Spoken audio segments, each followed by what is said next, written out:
Hello guys, my name is Nikita Sharma. तो आज start करेंगे अपनी अकाउंटेंसी क्लासेस। तो पिछली वीडियो में हमने अपना रिवैल्यूएशन अकाउंट का जनरल एंट्रीज देखी थी कि जो रिवैल्यूएशन ऑफ असेट्स होती है उसकी जनरल एंट्रीज कैसे कर सकते हैं। तो आज हम अपना रिवैल्यूएशन अकाउंट पढ़ेंगे कि रिवैल्यूएशन अकाउंट क्या फॉर्मेट क्या है और कैसे हम उसको प्रिपेयर कर सकते हैं। तो जिसने अब तक सब्सक्राइब नहीं किया है वो सब्सक्राइब कर दीजिए, जिससे कि मेरी सबसे पहली वीडियो आप सभी को सबसे पहले मिल जाए। तो स्टार्ट करते हैं वीडियो। चलिए आप बात करते हैं अपने रिवैल्यूएशन अकाउंट की। तो रिवैल्यूएशन अकाउंट कैसे प्रिपेयर होता है, सबसे पहले हम यही जानना चाहेंगे।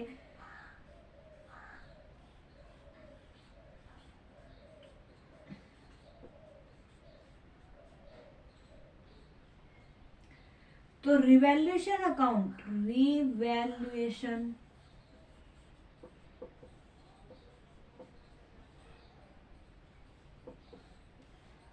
तो आज हम बात करने जा रहे हैं अपने रिवैल्यूएशन अकाउंट के बारे में।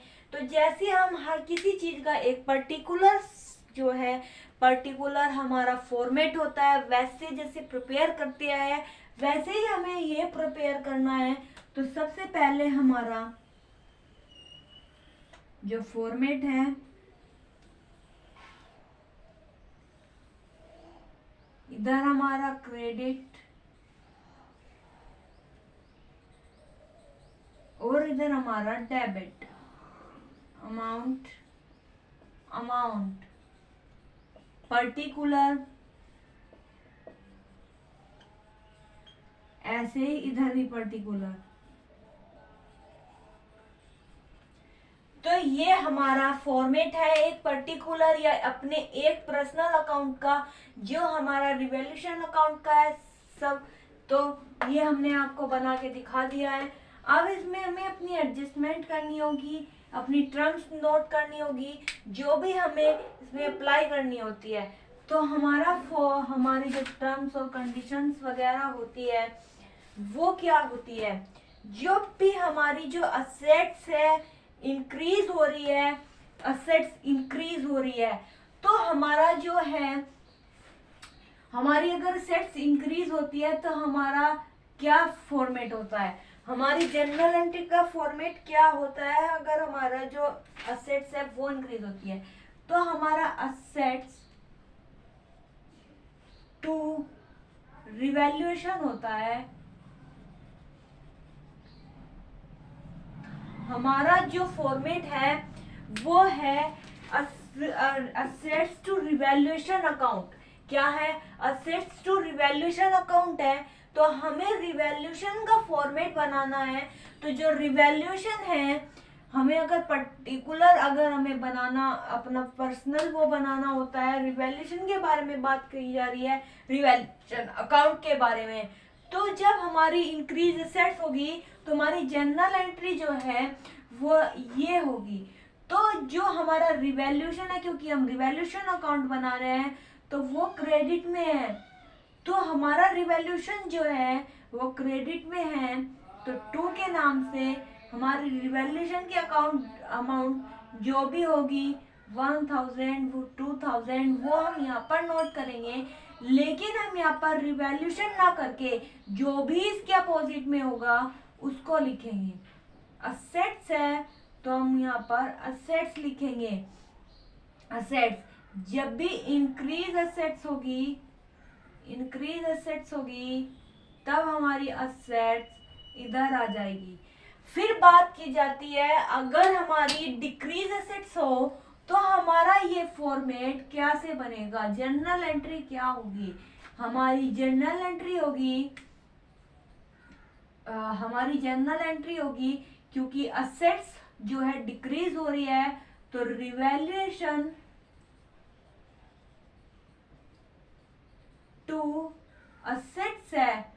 तो हम जो फॉर्मेट बना रहे हैं वो रिवैल्यूएशन का बना रहे हैं। तो रिवैल्यूएशन हमारी डेबिट साइड में है, तो हमारी रिवैल्यूएशन ये बाई के नाम से आएगी और ये टू के नाम से आएगी। तो हमारा जो रिवैल्यूएशन है वो डेबिट साइड में है, तो हमारी जो रिवैल्यूएशन की अमाउंट है वो हमारी यहाँ पर आएगी। अब बात की गई है यहाँ पर असेट्स की, जो भी रिवैल्यूएशन होता है या जिसका भी हम अकाउंट बनाते हैं, जिस साइड वो अकाउंट होता है वो वैल्यू उस साइड जाएगी, लेकिन अपोजिट नेम से जाएगी, यानी कि असेट्स नेम से जाएगी। तो असेट्स यहाँ पर आ गई और ये हो गई डिक्रीज के नाम से, डिक्रीज असेट्स की। ये अमाउंट हमारी यहाँ पर आ गई। अब बात की गई है लाइबिलिटीज की। तो जब भी हमारी लाइबिलिटीज इंक्रीज होगी तो क्या हमारी जर्नल एंट्री क्या आएगी? हमारी जर्नल एंट्री क्या आएगी? तो हमारी जर्नल एंट्री क्या होगी कि रिवैल्यूएशन टू क्या होगी? हमारी ये जर्नल एंट्री है, रिवैल्यूएशन टू लाइबिलिटीज आ जाएगी, क्योंकि हमारी इंक्रीज की जो असेट्स की, मैंने आपको बताया था कि जो असेट्स है वो क्या है हमारी इंक्रीज असेट्स की, असेट्स टू रिवैल्यूएशन। तो हमें इसका उल्टा ही तो करना होता है इंक्रीज के टाइम पे। तो रिवैल्यूएशन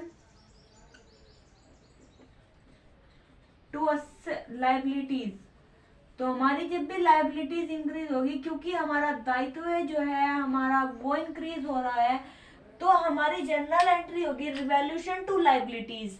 अब लाइबिलिटीज हम रिवैल्यूएशन का अकाउंट बना रहे हैं, तो रिवैल्यूएशन जो है वो डेबिट साइड में है, तो डेबिट टू के नाम से अमाउंट आएगी यहाँ पर, और हमें इसका अपोजिट नेम देना है, तो लाइबिलिटीज आ जाएगा।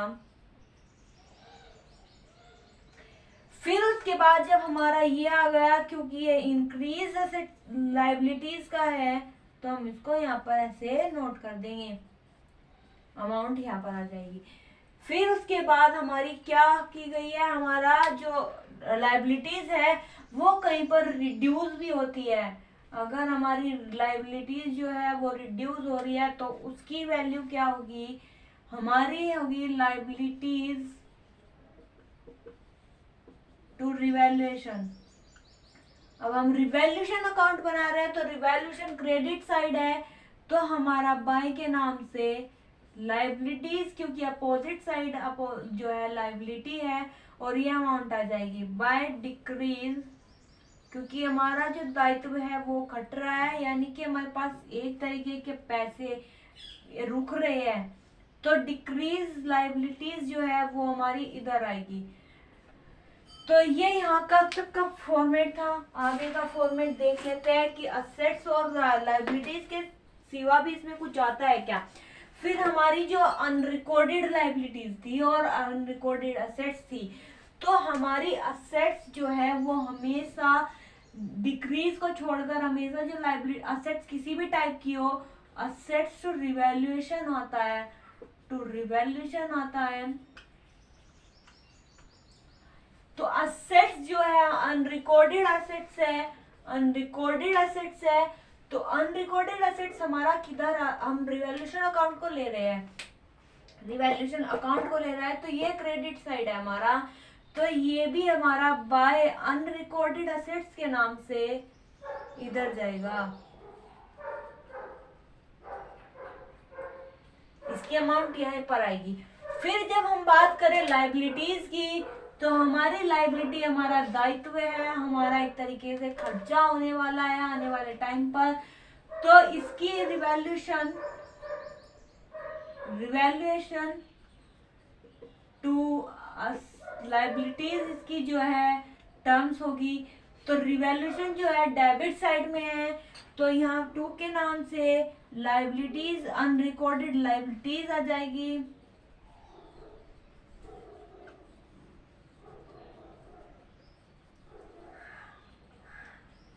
अनरिकॉर्डेड लाइबिलिटीज जो है तो अमाउंट जो भी होगी वो यहाँ पर आ जाएगी।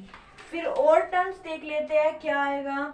टू कैश एंड बैंक, अगर बैंक या कुछ भी कैश आ रहा है वो हमारी अमाउंट यहाँ पर आ जाएगी।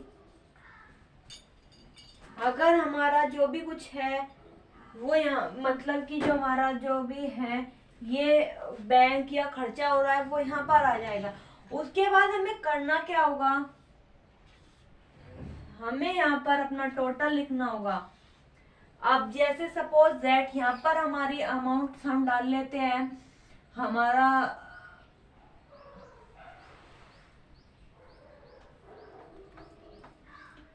1 और लाइबिलिटी 1 और ये 1 और ये 1 और ये 1 और ये 1, तो और हमारा ये भी 1, तो इधर 4 है और इधर 3 है, तो हम टोटल में 4 लिख लेंगे। अब इधर 3 है तो हम इधर हमारा जो ये असेट्स लाइबिलिटीज और अनरिकॉर्डेड लाइबिलिटीज है वो इधर है, और इधर हमारी ये क्या बोलते हैं खर्चे है, एक टाइप की जो हमारे पास पैसे आने वाले हैं वो इधर है। इंक्रीज असेट्स हो रही है, लाइबिलिटीज डिक्रीज हो रही है, अनरिकॉर्डेड असेट्स है, तो हमारे पास पैसे इधर है और ये हमारे टाइप के खर्चेज है। तो जो हमारे ये खर्चे हो रहे हैं और ये हमारे पास इनकम के साधन है, बचाने के साधन है, तो ये 3 है और इनकम ज्यादा है, तो इधर लॉस हो रहा है, इधर लॉस हो रहा है। तो लॉस कितने का हो रहा है? 1 का, तो यहाँ पर 1 लिख देंगे क्योंकि 3 में से 4 गए 1 आएगा। तो ऐसे ही हमारा जो फॉर्मेट है वो इधर होता है। अगर बाई चांस इधर अमाउंट ज्यादा होती, इधर 4 होती, तो इधर हम प्रॉफिट यानी कि गेन के नाम से लिखते थे, गेन के नाम से 1 या जितनी भी अमाउंट होती वो लिखते थे।